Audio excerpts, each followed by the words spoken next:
course, you have to apply for homestead. You must be the property owner. You clearly can't apply for homestead if you're a tenant. So you have to be the actual property owner. Most of the time we do this like at closing, the forms and stuff. It must be your permanent residence or the permanent residence of someone you can claim as a dependent on your taxes. So it can't just be my sister lives on the property. Unless she's a dependent, she can't claim homestead. Must apply by March 1st of the taxable year. You also must not have rented this homestead property for more than 30 days during a calendar year. So they're really on the lookout for Airbnbs, VRBOs, everything like that, because now it's an income property and not a homesteaded property. And I always get questions on, well, how do they know? I don't know how the IRS and the tax collectors know anything, but they do. They'll audit you. And if they find out, we're going to talk about fraud and we're going to talk about penalties. Must submit an application first year you're eligible. The form is DR 501. If you want to receive the exemption, it has to be there by March 1st of the tax year for which you want to receive that exemption. Under Florida law, your homestead exemption is automatically renewed, provided you're still living on the property, still your permanent residence.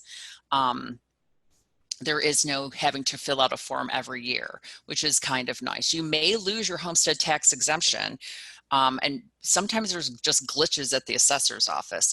So always double check when they send out your tax assessed value. They usually do it, I don't know, March, April, when the assessor goes out and assesses everyone's property. Make sure exemptions are showing up there. I live in Orange County, and they typically send a card about your homestead tax exemption status. And thankfully I still have mine, but pay attention to that stuff, because sometimes you may lose your status and now you have a huge problem, and it's really hard you can go through the appeals process. But the whole point is, by law, they have to automatically be renewed. If you move, that homestead exemption status that you have on one house does not go to the other house. You have to reapply on your new property. It's specific to the home you live in. You can't transfer it. Now, when we talk about the Save Our Homes portability thing, we're not transferring homestead. We're transferring a tax benefit. So homestead ends when you move out of your permanent residence, or abandon it as they call it, and then move into your new property. You have to apply for a new homestead exemption. Nor as the seller of a property can you leave a homestead exemption for a buyer. There's no transferring it to the buyer. The buyer has to apply for a new homestead. So Save Our Homes is our amendment to the Florida Constitution, which kind of caps what this taxable assessed value is. So it allows you to transfer your Save Our Home benefit from old homestead to a new homestead, lowering the tax assessment and then the taxes for the new homestead. Portability, that's the transfer of that benefit, is a difference between a home's taxable value and the just market value if you move. Here is the link, the pbcgov.org. If you want to find out what the portability is of your property, you can go on that link. Like I said, you guys will get a handout and figure out, if you're thinking of moving, what would you be able to transfer at this time? Because every year it accrues and grows. Let me see. So the assessment limitation is the cap, and it's a cap on the increases in the assessed value of a homestead residence.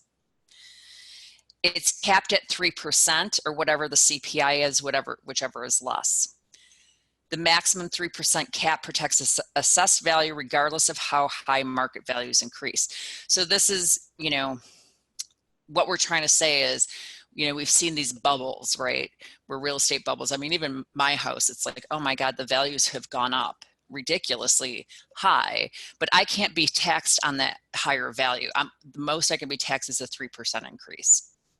It really was, we voted on it back in 1992. We actually just voted on it again in 2020 to extend that portability from 2 years to 3 years, because we want to make sure that we are not watching our taxes go up and fluctuating up and down. Biggest increase is 3%. It goes into effect the year after a homestead exemption is granted.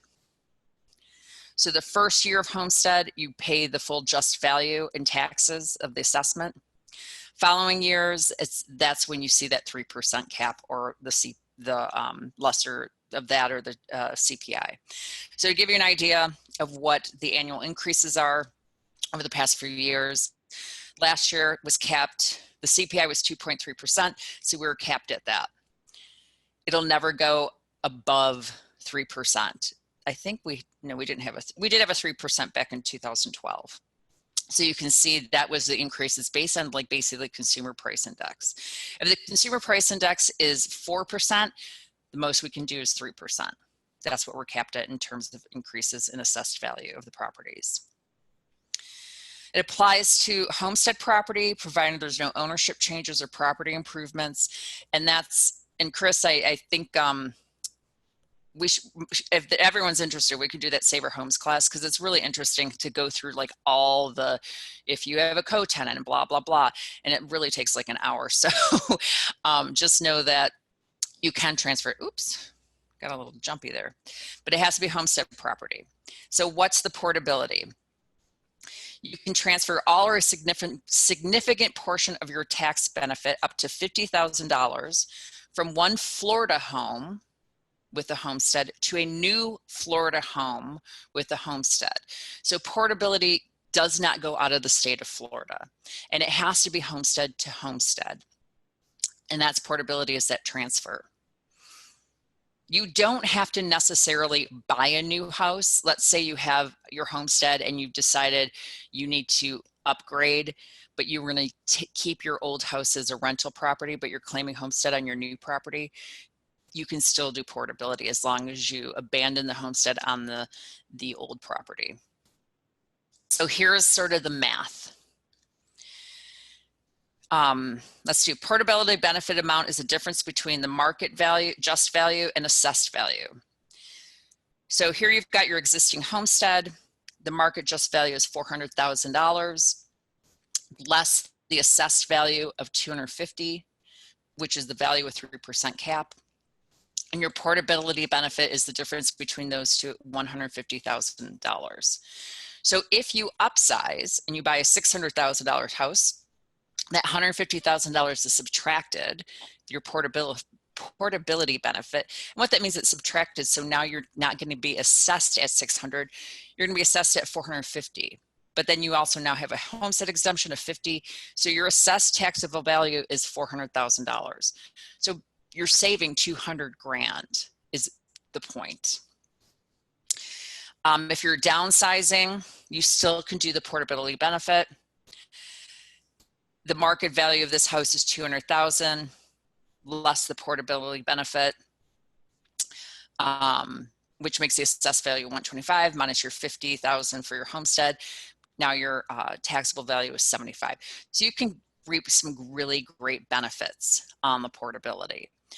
Once again, I do a much deeper dive on it because it does take a while, but there is, if you want to find out what you have sort of in reserves, go to that link that I gave you, so it gives you an idea of like what you can transfer over. And it's really fantastic. And you have 3 years from when you have abandoned the property. It's not the date of the sale. It's basically when you cancel your homestead on your previous property, to do the portability. And you can save some money in terms of what you're going to get taxed on. And that's the whole point. Homestead fraud. So the owner claims homestead exemption, but permanent residence is elsewhere. And we do see that a lot in Florida. We see people doing all kinds of tricky things in terms of, well, I have a homestead and my spouse has a homestead. Unless, it's going to divide it up into 50%, 50%. There is no remember the whole homestead thing, you're married or you're not. And now it's going to play into where are you living? And it may come down to you each are only going to get a 50% homestead interest in the property that you're claiming as your homestead. If you want to do tricky things with homestead, consult an attorney, a tax attorney. Because if you don't, if you do something incorrectly, you can be penalized pretty stiffly, and we'll look at that. So owner claims homestead exemption, but they rent the property to others for any portion of the year. Remember, 30 days is the limit on what you can rent your property out on. The individual or family unit claim homestead exemption on more than one property, including a homestead exemption filed in another state. Listen, property values are really expensive down here. And if you have, like we just saw, $50,000 knocked off your taxable value. So people will claim a homestead exemption in their home state, and then down here, even though like I live 6 months there, I live 6 months here. Well, the rule is what? 6 months in a day. You have to prove you live here 183 days as your permanent residence. And that's pretty much the same in every other state. You have to be there more than half the time. Penalties can be really severe.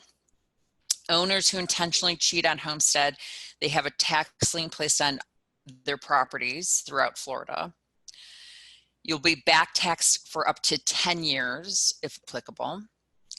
You may be required to pay a substantial penalty. It's 50% of the unpaid taxes for each year, and pay an interest rate of 15% per year. So you're going to you're not going to jail, but you're going to be paying for it. And they do file liens against your property, which means when you go try, if you're like, well, that has nothing to do with this property, it's going to be placed on any property you own here in Florida. You go and try and sell one of the other ones that you're not dealing with the homestead on, that money's going to have to be paid out of the proceeds, because we can't insure clear and marketable title with a lien on the property. So they're going to get you, essentially. Oh, I'm done. Awesome. So are there, that was pretty quick. Are there any questions on this? Just to review, like to sum up all of this stuff. So you've got the Florida Constitution, which protects homestead. You've got the jointer spouse requirement, which is probably one of the bigger things you're going to get hit with in terms of being a realtor. They have to sign if they're married. End of story, whether they're in title or not. You have the protections under the will if you're a spouse, protections under the Constitution for wills and trusts, that you can't, your spouse that owns the property as a married person and it's their homestead cannot unilaterally devise it to someone else. We have the bankruptcy protection, where the if it's properly filed and it's exempted out, you can do whatever you want with it, and the creditors cannot attack it. And then we have our homestead exemption. It's up to $50,000 in deductions of to reduce your taxable value. There's fraud involved a lot of times. If you have clients that are asking you about, hey, can I file homestead here? Can I do this, that, the other thing? And you don't know, get them to legal counsel. I'm sure Chris can help them out as well. But it gets, people try and do a lot of tricky things, and they do get caught. And they will be fined, and you don't want to be the one that's given any advice on that.